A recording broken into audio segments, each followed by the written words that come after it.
Hello and welcome back to Meerkat Chris. Top 10 superhero movies. I want to give a special thank you to this guy. I think his name was Bob something. For suggesting doing this video. As of yesterday, suggested doing this video. And number 10, The Winter Soldier and Captain America Civil War. Kind of cheating, but who cares? Part of the MCU, don't worry, this list isn't just going to be Marvel Cinematic Universe films, don't worry, it's nothing like that, or DC, just superhero films from about 1978 to today, 2017 films. The Winter Soldier was 2014, and they totally mixed things up completely. Huge fan of the Bourne series, and this film, The Winter Soldier, induces that sort of like gritty, like high octane,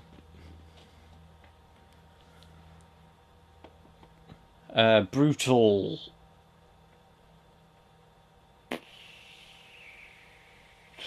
espionage violence into the whole mix. And you know, you can see like the inspiration from like the Raid films and such. Combat is pretty much all in camera, and it's all great, really well choreographed, all shot at long shots. It's just really immersive. Great film, and it's all like I said, it's kind of more like an espionage film. Kind of has a bit of that Hitchcock sort of like The Wrong Man sort of like element to it, and he has to go kind of like undercover and everybody's after him. Again, it does kind of waver and fall apart in the third act when it becomes a typical MCU film with massive explosions and cities collapse. You know what I mean. And Civil War, leading on to Civil War, 2016. Introduces Tom Holland as Spider-Man to go up against Captain America, because the whole plot is about Iron Man and Captain America not getting along anymore because of blah blah blah politics or something.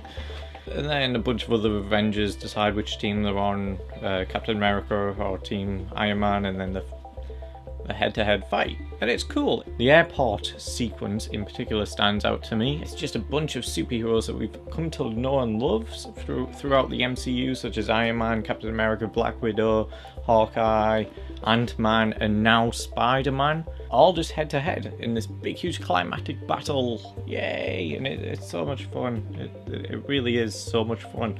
It's also pretty funny, if you ask me.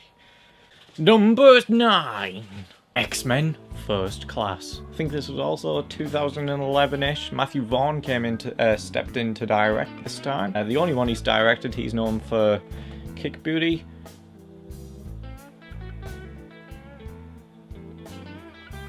Really added this pure enjoyment into the series for me.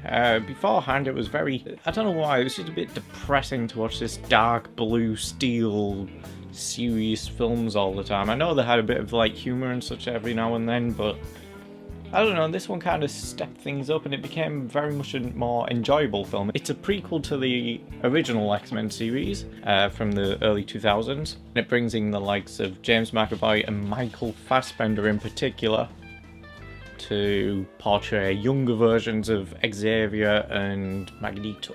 I think they were brilliant. I mean, people love the original X-Men trilogy cast, and I can't blame them. I love that people love them as well, but these two might be my favourite pairing for the X-Men universe. I know that's a bit odd to say, but Magneto, which is far too many great scenes in this. Just talk about acting, am I right? Am I right? Just look at anything Michael Fassbender does as Magneto in this. Absolutely breathtaking. I remember just watching this film constantly, just specifically for Magneto's scenes. When he's all by himself, like when he goes to the bar, for example, or he just gets angry in general, or you can see the hatred. You can proper tell on Michael Fassbender's face what specific emotion the character's feeling and sensing at that very moment. I don't know if it's just me, but no other actor in the history of me watching films has captivated me as much as Michael Fassbender has in the role of Magneto. Something that they didn't really play up to as much in X-Men Days of Future Past, as much as that is a brilliant film, and that could even take a spot in here somewhere, but it doesn't. They didn't really take advantage of those type of menacing, like, He's got all this power. He's not as terrifying as he was in First Class. Number 8. Going a bit unconventional here. Unbreakable. Directed by M. Night Shyamalan. He did Split recently, and for some reason, don't know why, people talk about Unbreakable nowadays because of it.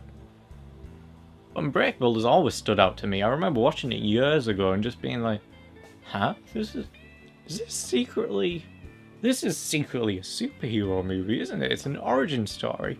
And believe it or not, it is. It's probably the most grounded superhero film I've ever seen. It doesn't shove it in your face that he's a superhero, the main guy played by Bruce Willis, but he is. It's played very down to earth and realistic, and if you haven't seen it, I'd probably recommend it because I might have ruined it a bit for you, but it's on a list of top 10 superhero movies. How could I avoid spoiling it? It doesn't ruin the film. I remember hearing that M. Night Shyamalan stated that he kind of went for what if Superman, for example, from the DC universe, from Batman, landed on Earth but didn't know he was a superhero. And that's kind of like the premise he took with Unbreakable. M. Night Shyamalan will talk about. Sorry if I'm getting a bit confusing and rambly, but he kind of took that premise, that really cool, interesting premise, and worked on it. Without Superman, of course, it's a totally different character, but please, if you haven't seen it, go watch it legally. Please support it. Please support the film. Number 7. When I said 1978 and winked, this is kind of what I meant. Superman 2. Oh, did I trip you up there? You thought it was going to be Superman, the movie? No. Nope. It's Superman 2 from 1980, I believe. Once again starring Christopher Reeve, who in my opinion is the perfect Superman. He was just such a cool guy. He has so much charisma. He's such a nice, like on screen he just has a nice presence, if you know what I mean. But you just buy him as Superman, and especially as Clark Kent, he can kind of, he does a very, it's a very subtle change in his acting performance when he's into Clark Kent as opposed to Superman, but it works. It just works for some reason. I mean, I don't like Lois Lane in it. I can't stand her in these 2 films. The films themselves are often considered campy, but I'd say it's more of a charm. It's got a campy charm, I guess. Well, it's not anything serious. It's how Superman, I think, should really be done. He's literally this outlandish being who crash landed on Earth and has all these unlimited OP powers, superpowers, and he's indestructible, and his only weakness is an allergy to some crystals or something, you know. Why not have a bit of fun with it? And I think that's what they did very well back in that day. Also, if you've seen Man of Steel in particular, and then you go back and watch Superman 2 as I did back then when it came out in 2013, you'll notice a lot of hints of Superman 2. It's a bit dated here and there, but it's a lot of fun. Number 6. Guardians of the Galaxy from 2014. Kind of more of like a Star Wars film in my opinion than a superhero film, but it's in the MCU so it counts, so who cares. But you know, just a great charismatic performance by Chris Pratt, some brilliant filmmaking from James Gunn as well as his writing, which is pretty much up there with some of the best in terms of comedic value, I think. All round great cast of characters and pretty much all memorable, but maybe not so much Gamora. I mean, she has her fans, I guess, but for me, she's always been my least favourite of the lot. My personal favourites are, of course, Drax, Star-Lord, Rocket Raccoon's good as well, and Groot's brilliant. And this is just energetic from start to finish. Like, it kicks off with great music. Like, it's kind of like got a 70s/80s musical vibe. I own the soundtrack. It's one of the very few I actually do officially own, but I have also officially lost it. It really helps give the film a fast pace, and it really adds a lot of comedic value to the scenes where it probably wouldn't be there because you can kind of take it not as seriously as you would otherwise. We all know about Guardians of the Galaxy. Number 5. The Incredibles. Our only animated entry on this list by Disney Pixar and director Brad Bird. It's kind of like a blend of the classical superhero genre with Superman and Spider-Man and such, or in particular I guess Fantastic Four. mixed with the likes of James Bond and all of his gadgets and all the spy stuff that goes on with him. You know, it involves this supervillain that wants to literally take over the world, like most of classical James Bond villains. And you know, like, James Bond is one of my favourite things ever, so why wouldn't I like this film if it involves superhero mixed with James Bond? But it's really dramatic. Like, you're just totally like... Maybe not to that extent. Moving on. Number 4. This might surprise some people that it's this low down, as I might say, but Christopher Nolan's 2008 epic, The Dark Knight. Yep, starring Christian Bale as Batman this time, but I haven't even talked about it. Batman involves one of the best portrayals of a villain I've ever seen, the Joker, you know, played by the late, great Heath Ledger. Not my personal favourite Joker, I'm still a fan of Mark Hamill's voiceover portrayals, but cinematic wise he's probably the best we've got so far, and probably the best we might ever get. He is intimidating. He's such a scary guy. He's kind of creepy, you know, he's like one of those people that you meet and you're kind of like, oh, yeah, just stay over there. Just stay over there. The Batman doesn't feature as prominently as you would probably think he does in this, but you know, we get some really cool shots of him gliding down skyscrapers and such and defeating bad guys as much as he wants, and he still has that croaky, I'm the Batman!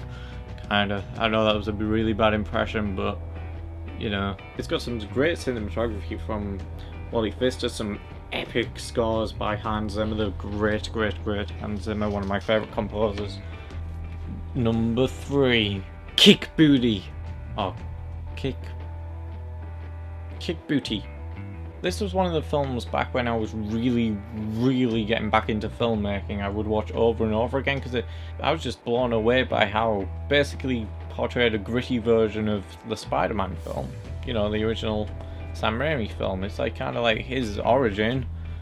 Like, it's kind of like a Spider-Man film, but really gritty, with some really exceptionally grittier characters. You got Hit Girl in there, one of the most iconic characters of the last 10 years, I guess. And of course you get Aaron Taylor Johnson, is it? Playing Kick Booty himself. Where this film shines is through Matthew Vaughn. Linking back around to him from X-Men First Class. So he's got 2 superhero entries in this list. Well done, Matthew Vaughn, well done. Really cool score in this one as well. It really gets you to relate to the character. He wants to just randomly become a superhero. He doesn't have any special powers. He doesn't get bit by a radioactive spider like Peter Parker or anything. He just wants to become a superhero. He just has the ambition. He's just like, why doesn't anybody do it in real life? I'll try it out. And he fails miserably.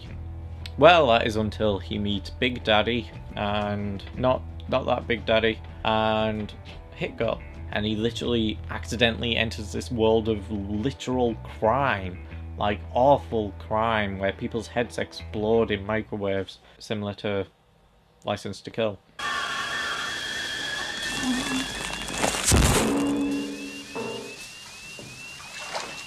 Oh, just something I always noticed. This is another one that just has a great feeling to it. You know, it's just one of those fun films. It's so stylized and it has some great action, as much as people don't like the amount of violence it might have, but it's great fun. Who cares, you know? It's fun to see proper brutal, bloody action every now and then, as opposed to fast cuts that you were probably more used to seeing at the time that would hide all of the real action going on at the time. It kind of portrays being a superhero as maybe not as fun as you might expect, and a bit more grounded in reality. Number 2. We've got down to our last 2. We have Logan. You know, the most recent X-Men film. Well, it's part of the X-Men universe. It's more of a Wolverine finale film.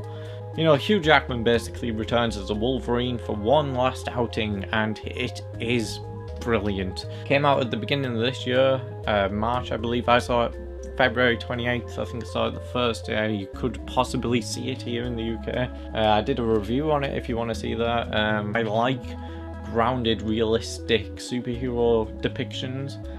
Logan takes that pretty much to the Unbreakable side from earlier on the list, where they're stripped of all the costumes and the glamour and the saving the worldness. It's stripped just down to drama and characters interacting.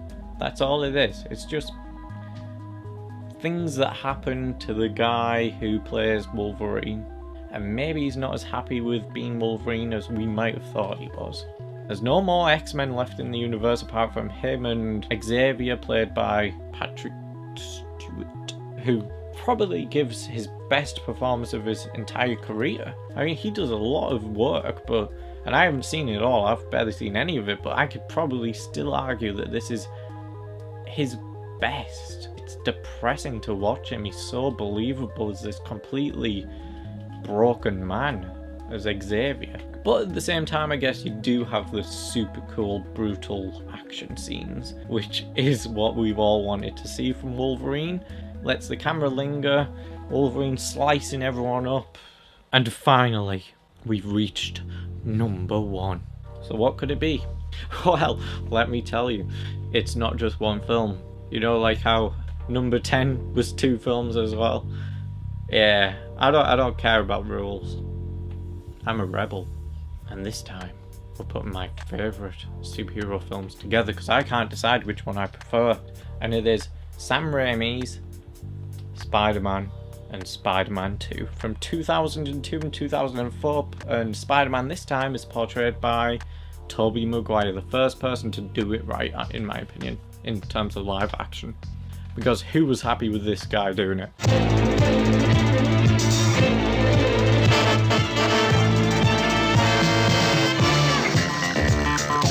Am I right? Sam Raimi and Tobey Maguire managed to make 2 superhero films I've never really seen done to this extent before. This Marvel film, released by Sony, didn't decide to go with the X-Men route of making it more grounded and getting rid of the colourful costumes. This kind of let that happen. And I personally love Tobey Maguire as Spider-Man and Peter Parker. Of course, he is way too old and he doesn't look like a teenager at all. What really matters in these 2 films is Sam Raimi's unique style and take on superhero films. The way he moves the camera, he'll do tracking shots wherever he wants. He'll do camera whips and blah blah blah wherever he wants. He doesn't care. It's a Sam Raimi Spider-Man film and he was allowed to make that. And in my opinion, that was the best way to do it because he was able to make the films he wanted. What they get right is Peter Parker and Spider-Man, in my opinion. He is Spider-Man and he has so much fun being Spider-Man, but at the same time he's got down-to-earth real problems going on.